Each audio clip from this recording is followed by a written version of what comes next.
Aaron McGowan, the top prosecutor in Minnehaha County, was away from his job for a couple of months this summer. Like most county prosecutors' offices across the country, the office is understaffed and overworked as the crime rate continues to rise. Burnout and stress were a couple of the reasons for McGowan's absence, but not the only ones. Speculation over why the prosecutor was off work ramped up in the last few weeks, as well as reports that there may have been some kind of organized law enforcement cover-up to hide the real reason. Well, late this afternoon, Republican Governor Kristi Noem called for the Attorney General to investigate McGowan, who is a Democrat. On tonight's Eye on Kellerland, McGowan sits down exclusively with Angela Kennecke to set the record straight and to let people know he's as committed to his job as ever. Over the last decade, Aaron McGowan's office has looked like this. Paperwork on criminal cases is piled up on nearly every surface. As you know, I've seen a lot of things in this job. I've been to 2 executions, countless child autopsies, countless crime scenes, and you're always feeding the meter, and you don't remove those images or those horrible things that we see and deal with on a daily basis. So that was part of it. Part of what McGowan says led to a call to 911 to his home on July 13th. Why are you talking to me now? Well, because I wanted to set the record straight, because there were reports out there that were false, and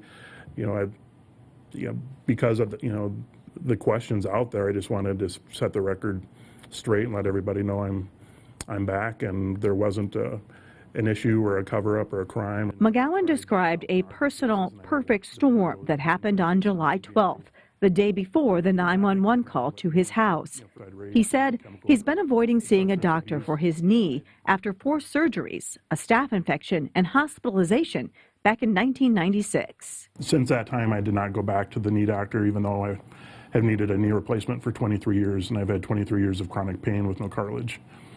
And that pain has just gotten debilitating over time, and I had fairly severe PTSD from that experience in the hospital. McGowan says he's also never fully dealt with the loss of his mother and had just marked the 1-year anniversary of her death.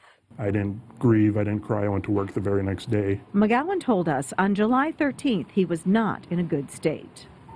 Was home by myself. I did have a few drinks to try to numb the pain and self-medicate, and there was a third party that was aware that I was struggling with the PTSD, and they called 911 to do a well-being check on me.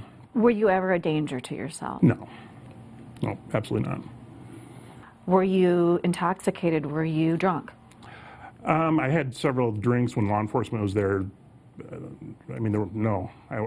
You mentioned earlier that there were rumors going around, and I had heard some of those rumors as well. Was there any gun involved? No. I have guns. I have a gun on me right now. But McGowan says the officers responding to the call did their job. I cooperated, let them in my house. I cleared quickly. I was fine. They had no issue or concerns about my well-being or anyone else's. They left. But when police are called to a residence, it typically goes over the scanner, and it typically shows up in the log. And that wasn't the case for this July 13th call? I don't know, and I haven't looked at that. I was told that they were following all policies and procedures, that there was a well-being check. Kellerland Investigates has scoured the police calls for that weekend, and there was no record of the call to McGowan's home. And here's why. The call came in as a well-being check. Well-being checks for mental health, suicides, most rapes, and sexual assaults are not listed on Sioux Falls police logs. Police cite this law, protecting confidential criminal justice information from being released to the public that's associated with a mental health or chemical dependency or abuse intervention. Did you ever ask that something be kept off the record or private? No. I was told that it would be handled delicately like everybody else. McGowan says the incident made him realize he needed to reach out for help. My blood pressure and my heart rate were extremely elevated with the PTSD and work stress, and I was kind of working myself to death over a long period of time now. I haven't had a vacation in over a year, and I have severe insomnia and don't get a lot of sleep just because of a lot of the stress that I have. I went to the hospital. I saw several doctors and was working through all of those things in a healthy manner before I came back. McGowan says now he's ready to get on with his work. I absolutely intend on running for state's attorney again. Why do you want to run again?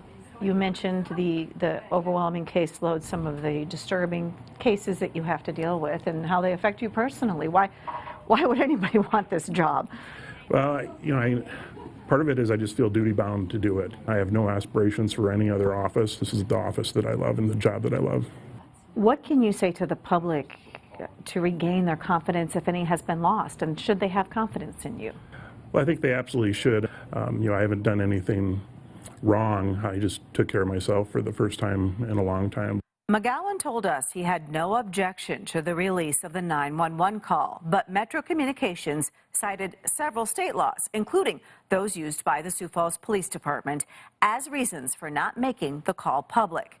Earlier this week, the Attorney General's office told me while they did ask questions about whether policy and procedure were followed in Sioux Falls, there was no investigation into how the Sioux Falls Police Department handled the call to McGowan's home or McGowan's fitness for the job. However, just today, Governor Kristi Noem called on the AG's office to investigate.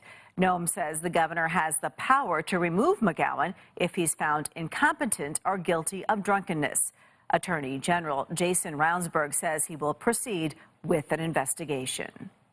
Thanks, Angela. Now, we've posted the entire interview, links to the laws regarding well-being checks and other sensitive calls, as well as a statement from the South Dakota Attorney General's office and Governor Kristi Noem's letter on this story at KELOLAND.com.